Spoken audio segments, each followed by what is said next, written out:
Hello everyone, I am प्रेरणा शर्मा और आज हम पढ़ने वाले हैं लक्ष्मण मूर्छा और राम का विलाप। लक्ष्मण मूर्छा और राम का विलाप यह गोस्वामी तुलसीदास जी द्वारा रचित है। लक्ष्मण मूर्छा का अर्थ है जब लक्ष्मण जी मूर्छित हो गए थे, जब उन्हें वाण लग गया था। और राम का विलाप यानी राम जी का विलाप यानी दुख, जो राम जी ने अपना दुख व्यक्त किया है जब लक्ष्मण जी मूर्छित हो गए थे। इस समय की बात को हम इन पंक्तियों में पढ़ेंगे। चलिए पढ़ते हैं। तव प्रताप उर राखी प्रभु जेहू नाथ तुरंत, अस कही आईसु पाई पदबंदी चलेऊ हनुमंत। भरत बाहुबल सील गुण प्रभु पद प्रीति अपार, मन महु जात सराहत पुनि पुनि पवन कुमार। देखते हैं पहली दो पंक्तियों को। तव का अर्थ है तुम्हारा, प्रताप यानी वीरता, उर हृदय, राखी यानी रखकर, प्रभु प्रभु यहाँ पे श्री राम जी के लिए आया है। जेहूँ यानी जाऊंगा, नाथ नाथ भरत जी के लिए आया है। तुरंत यानी अभी। देखिए क्या कह रहे हैं, तुम्हारी तव तुम्हारी वीरता को अपने हृदय में रखकर प्रभु प्रभु श्री राम जी के पास मैं चला जाऊंगा। भरत जी से कह रहे हैं, हे नाथ भरत जी से कह रहे हैं। क्या कह रहे हैं हनुमान जी और भरत जी के बीच संवाद हो रहा है।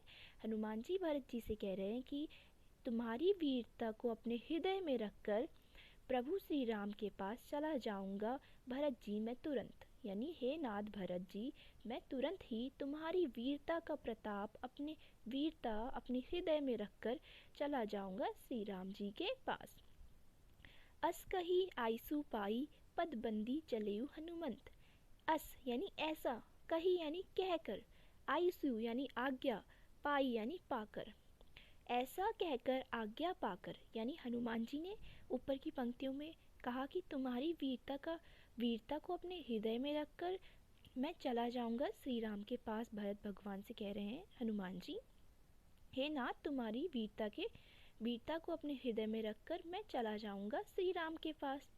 ऐसा कहकर आज्ञा पाकर पदबंदी चलेऊ हनुमंत। पदबंदी यानी पद चरण और बंदी यानी वंदना करना, तो पदबंदी यानी चरणों की वंदना यानी प्रणाम कर कर चलेऊ हनुमान जी भरत जी की पदबंदी कर कर चले गए, यानी ऐसा कहकर आज्ञा पाकर चरणों की वंदना कर कर चले गए हनुमंत। भरत बाहुबल सील गुण प्रभु पद प्रीति अपार।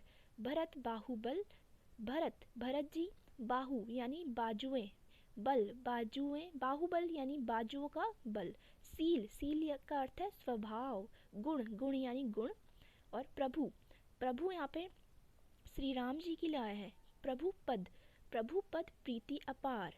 प्रभु प्रीति का अर्थ है प्रेम, और पद यानी चरण, और अपार।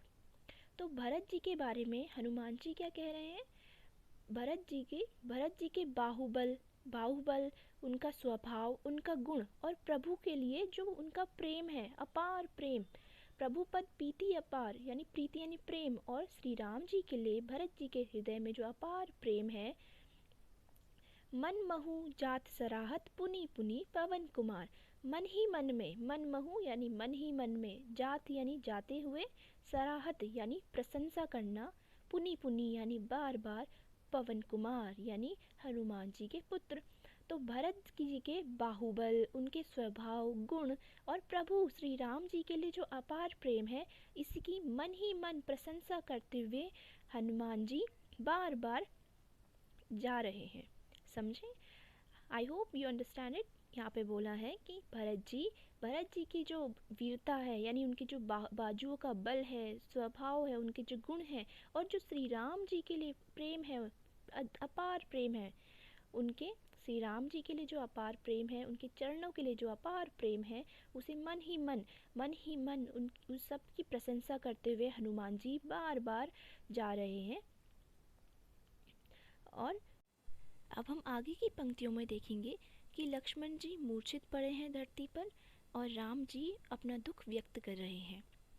उहा राम लक्ष्मणी निहारो, बोले वचन मनुज अनुसारी। अर्ध राति गई कपि नहीं आयु, राम उठाई अनुज उरलायु।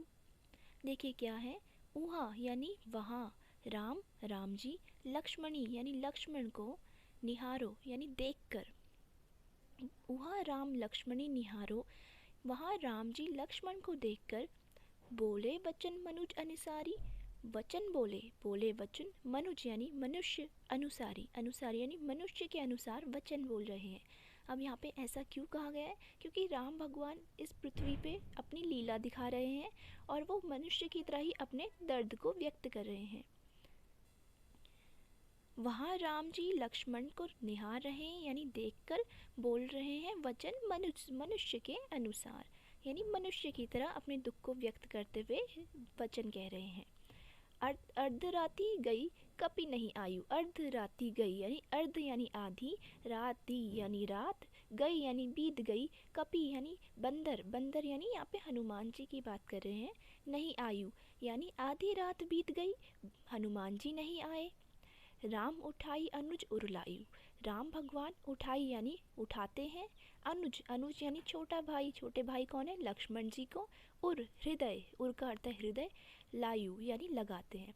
राम भगवान जी लक्ष्मण को उठा के अपने हृदय से लगा लेते हैं, यानी राम भगवान जी कहते कि आधी रात बीत गई, हनुमान जी नहीं आए, और ऐसा कहते हुए वो राम भगवान जी अपने अनुज लक्ष्मण जी को अपने हृदय से लगाते हैं। सको ना दुखित देखी मोहे काहू, बंधु सदा तव मृदुल स्वभाव। सको का अर्थ है सकते, ना यानी नहीं, दुखित यानी दुखी, देख, देखी यानी देख, मोही यानी मुझे, काहू, काहू यानी कभी भी, यानी कभी भी तुम मुझे दुखी नहीं देख सकते थे। वो अपने अपने अनुज से कह रहे हैं कि हे लक्ष्मण, तुम तो मुझे कभी भी दुखी नहीं देख सकते थे। बंधु सदा तव मृदुल स्वभाव, बंधु यानी भाई, सदा हमेशा, सदैव हमेशा, तब तुम्हारा मृदुल स्वभाव, तुम्हारा मृदुल, मृदुल यानी मीठा, स्वभाव यानी स्वभाव। हे भाई, तुम तो मुझे कभी दुखी देख ही नहीं सकते थे, तुम्हारा तो इतना मीठा स्वभाव था कि तुम मेरा पीड़ा कभी देख ही नहीं सकते थे। मम हित लागी तेजहु पिता माता, सहु विपिन हिम आतप बाता, यानी मम, मम यानी मेरे, हित यानी मेरे भले के लिए, लागी यानी लिए, मेरे भले के लिए, तजेहु यानी छोड़ दिए, पितु माता, माता पिता तुमने मेरे भले के लिए छोड़ दिए, सहु यानी सहा, विपिन, विपिन यानी जंगल, हिम यानी ठंड, आतप यानी गर्म, और बाता यानी हवा, मेरे हित के लिए तुमने माता पिता तक छोड़ दिए, और सहु, और यहाँ विपिन जंगल, जंगल में आकर सहा, क्या सहा उन्होंने? हिम यानी ठंड, गर्म और हवा, ठंडी, गर्मी और हवा मेरे हित के लिए उन्होंने इस जंगल में आके सही, और यहाँ तक कि तुमने मेरे हित के लिए लक्ष्मण माता पिता भी छोड़ दिए। अब आगे की पंक्तियों में देखते हैं। सो अनुराग कहाँ अब भाई, उठऊ ना सुनी मम बच विकलाई। इसका अर्थ देखते हैं। अनुराग, अनुराग का अर्थ है प्रेम। सो अनुराग कहाँ अब भाई, तो श्री राम जी अपने भाई से कहते हैं, हे भाई, वो प्रेम अब कहाँ गया, कहाँ अब भाई। सो अनुराग कहाँ अब भाई, वो प्रेम कहाँ गया अब भाई। उठऊ ना सुनी मम बच बिकलाई, यानी उठऊ, उठना, उठ यानी उठना, सुनी यानी सुनकर, मम यानी मेरे, बच यानी बचन, बिकलाई यानी व्याकुल। हे भाई, वो प्रेम अब कहाँ गया, तुम उठते क्यों नहीं मेरे व्याकुल वचनों को सुनकर। ये श्री राम जी लक्ष्मण जी से कह रहे हैं कि उठते क्यों नहीं भाई, तुम मेरे व्याकुल वचनों को सुनकर। जो जन जनतेऊ बन बंधु बिछोऊ, पितु वचन मनेऊ नहीं ओहु। जो यानी यदि, जनतेऊ यानी जानता, बन यानी वन यानी वनवास में, वन में, बंधु, बंधु यानी भाई, और बिछोऊ, बिछोऊ यानी बिछड़ना। यदि मैं जानता कि वन में भाई से बिछड़ना होगा, जो जनतेऊ बन बंधु बिछोऊ, यानी यदि जानता मैं कि वन में भाई से बिछड़ना होगा, पितु वचन मनतेऊ नहीं ओ। पितु यानी पिता, वचन यानी पिता के वचन, मनतेऊ यानी मानता, नहीं यानी नहीं, ओहु उस वचन को जो पिता ने दिया था उसे मानता ही नहीं। अगर मुझे पता होता, यदि मुझे पता होता कि वन में तुमसे बिछड़ना होगा भाई, तो मैं उस वचन को जो पिता ने दिया था उसे मानता ही नहीं। सुतबित नारी भवन परिवारा, होई जाई जग बारिम्बारा। सुत यानी पुत्र, बित यानी धन, नारी यानी स्त्री, भवन यानी घर, परिवारा यानी परिवार। सुत बित नारी भवन परिवारा, होई जाई जग में बारंबारा। यानी होई यानी होना, होई यानी हो, जाही यानी जाएगी, हो जाएगी, होई जाई यानी हो जाएगी, जग यानी इस संसार में, बारंबारा बार बार यानी क्या हो जाएगा संसार में बार बार। सुत पुत्र धन नारी भवन और परिवार, ये तो सब हो जाएंगे जग में बारंबार। यानी श्री राम जी कहते हैं कि हे भाई, पुत्र धन स्त्री भवन और परिवार हो जाएंगे दुनिया में बार बार। अस विचारी जियो जागहु ताता, अस विचारी, अस यानी ऐसा, विचारी यानी विचार कर कर, जियो जागहु ताता यानी ऐसा विचार कर कर, जियो यानी जाओ, जियो यानी जाओ, जागहु यानी जाग, ऐसा विचार कर कर जाग जाओ भाई। ताता का अर्थ है भाई। ऐसा विचार कर कर जाग जाओ भाई। अब कैसा विचार करना है? मिलई ना जगत सहोदर भ्राता, सहोदर यानी सगा, मिलई यानी मिलते, मिलई ना यानी मिलते नहीं, जगत, जगत यानी इस संसार में, सहोदर यानी सगे, भ्राता यानी भाई। ऐसा विचार कर कर जाग जाओ भाई कि मिलते नहीं जगत में सगे भाई। श्री राम जी कह रहे हैं कि पत्नी पुत्र नारी परिवार भवन तो हो जाता है जग में बारंबार, लेकिन भाई तुम ऐसा विचार करके जाग जाओ कि सगे भाई इस संसार में दोबारा नहीं मिलते हैं। जथा पंख बिना बिनु खग अति दीना, मणि बिना फनी करीबर कर हीना। असमम जीवन बंधु बिनु तोहे, जो जड़ देव जीवाय मोहे। यानी इन दो पंक्तियों में श्री राम जी कहते हैं जथा, जथा यानी जैसे, पंख, पंख यानी पंख, पंख हमें पता है पर, बिनु, बिनु यानी बिना, खग अति दीना, खग यानी पक्षी, जैसे पंख के बिना पक्षी अति दीना यानी अति दुखी और गरीब हो जाता है, जैसे पंख के बिना पक्षी अति गरीब और दुखी हो जाता है। मणि बिनु फनी, मणि के बिना फनी, फनी यानी सांप, और मणि बिनु, बिनु यानी बिना, मणि के बिना सांप दुखी हो जाता है, गरीब हो जाता है। करीबर कर हीना, करीबर यानी हाथी, कर यानी सूंड, यानी और जिस प्रकार हाथी अपनी सूंड के बिना दुखी हो जाता है, गरीब हो जाता है, यानी क्योंकि हाथी अपनी सूंड से ही सारे कार्य करता है, और मणि सांप के लिए काफी जरूरी है, और पंख पक्षी के लिए काफी जरूरी है। तो ये सब जिस तरह से पंख बिना पक्षी, मणि बिना सांप और हाथी बिना सूंड के, असमम जीवन जीवन बंधु बिनु तोहे, अस यानी ऐसा, मम मेरा, जीवन यानी जीवन, बंधु यानी भाई, बिनु बिना, तोहे यानी ऐसा जीवन हो जाएगा बंधु बिना तोहे, यानी हे भाई, जिस तरह पंख के बिना पक्षी, मणि के बिना सांप और सूंड के बिना हाथी का जीवन हो जाता है, इस ऐसा ही जीवन मेरा हो जाएगा भाई तुम्हारे बिना, बिनु तोहे तुम्हारे बिना। जो जड़ देव जीवाय मोहे, जो यानी यदि, जड़ यानी कठोर, देव यानी भाग्य, जीवाओ यानी जीवित, मोहे जो मेरा कठोर हृदय वाला कठोर भाग्य जीवाता यानी जीवित रखता है मुझे, तो मेरा ऐसा हाल हो जाएगा भाई। कैसा हो जाएगा? जैसे पक्षी का बिना पंख के, सांप का बिना मणि और हाथी के बिना सूंड के, इस तरह से मेरा जीवन हो जाएगा भाई बिना तुम्हारे। जिस तरह अगर मुझे कठोर, मेरे भाग्य, कठोर भाग्य वाला हृदय, कठोर भाग्य वाला जीवन अगर मुझे जीने को मिलता है, ठीक है, यदि कठोर भाग्य जीवित रखता है मुझे, तो मेरा जीवन इस तरह हो जाएगा। जो जड़ देव जीवाय मोहे, यदि कठोर भाग्य जीवित रखता है मोहे। फिर आगे की पंक्तियां, जेहु अवध कवन मोह लाई, नारी हेतु प्रिय भाई गवाई। जेहु यानी जाऊंगा, अवध, अवध यानी अयोध्या, कवन यानी क्या, मुह यानी मुंह, लाई लेकर, क्या मुंह लेकर जाऊंगा अयोध्या। वो अपने भाई से कहते हैं कि भाई मैं क्या मुंह लेकर अयोध्या जाऊंगा। नारी हेतु प्रिय भाई गवाई, वहाँ अयोध्या वासी कहेंगे कि नारी के लिए मैंने अपने प्रिय भाई को गवा दिया, यानी स्त्री के बचाने के लिए अपने प्रिय भाई को मैंने गवा दिया। बरु अपजस सतेउ जग माही, नारी हानि विशेष क्षति नाही। बरु यानी भले ही, अपजस यानी बेइज्जती या किसी चीज को गवा देना, अपजस यानी बेइज्जती, सतेउ, सतेउ यानी सहना, जग माही, जग यानी संसार में मुझे।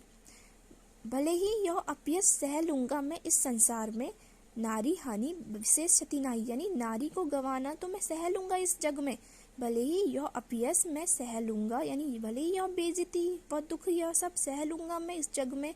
नारी हानि विशेष क्षति नहीं, पत्नी की हानि होना कोई बड़ी बात नहीं, विशेष क्षति नहीं है, विशेष हानि नहीं है, यह दुख तो मैं सह लूंगा, यह अपयश यह बेइज्जती तो मैं इस जग में सह लूंगा। अब अपलोकु सोकु सुत तोरा, सही निठोर कठोर उर्मोरा।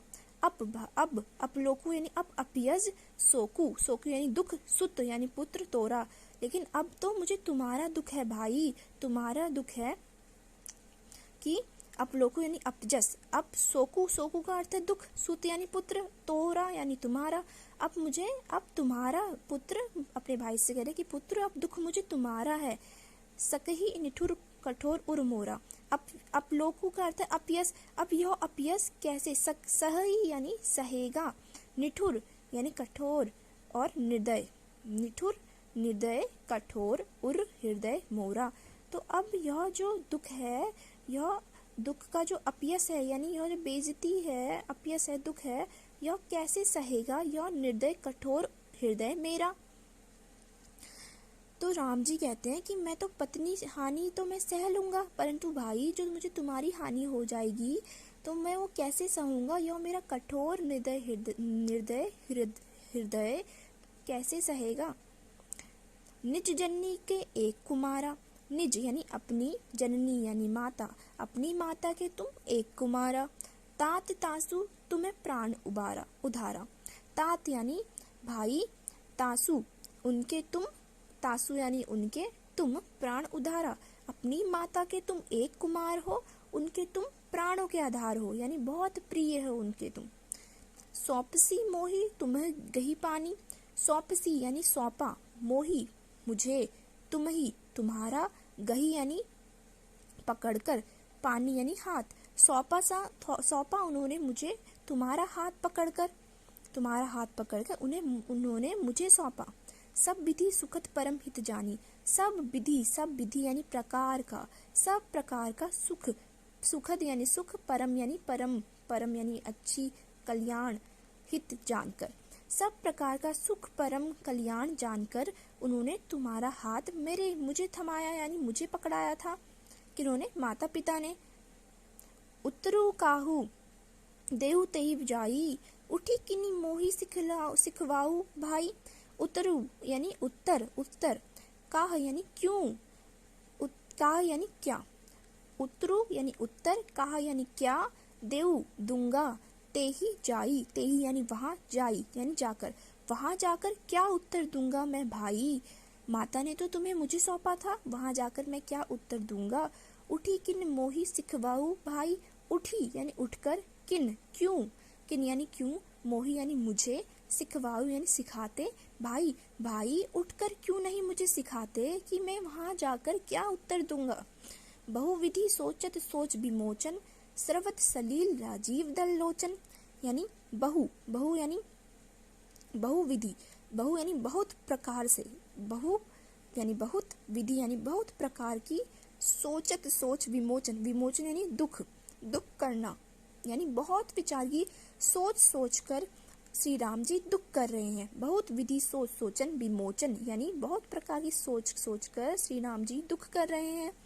स्रवत सलील राजीव दल लोचन, स्रवत यानी बह रहा है, सलील यानी पानी, राजीव दल यानी कमल रूपी, लोचन यानी आँख, कमल रूपी आँखों से बह रहा है पानी। क्यों बह रहा है, क्योंकि बहुत प्रकार की सोच कर दुखी हो रहे हैं राम जी, इसलिए कमल रूपी आँखों से बह रहा है पानी। उमा एक अखंड रघुराई, उमा यानी पार्वती माता को बोला गया है। यहाँ पे भोलेनाथ जी पार्वती माता से कहते हैं कि उमा एक अखंड रघुराई, नर गति भगत कृपाल दिखाई। श्री राम जी एक अखंड रघुराई हैं, अखंड यानी जिनका कोई नुकसान नहीं कर सकता, कोई बुरा नहीं कर सकता, वो अखंड है श्री राम जी। उमा हे पार्वती, श्री राम जी एक अखंड रघुराई हैं। नर गति यानी लीला, नर लीला दिखाकर भगत कृपाल दिखाई, भक्तों पर कृपा दिखा रहे हैं। यानी श्री राम जी अपना दुख व्यक्त कर रहे हैं, उनके आंखों से आंसू आ रहे हैं, वो अपनी पीड़ा व्यक्त कर रहे हैं, तो वो नर लीला दिखा रहे हैं और भक्तों पर भगत कृपाल दिखाई। भगत यानी भक्तों, कृपाल यानी कृपा, दिखाई भक्तों पर कृपा दिखा रहे हैं। तो आगे की पंक्तियां अब हम पढ़ेंगे नेक्स्ट वीडियो में। If you like the video, so please do comment, like, share and subscribe.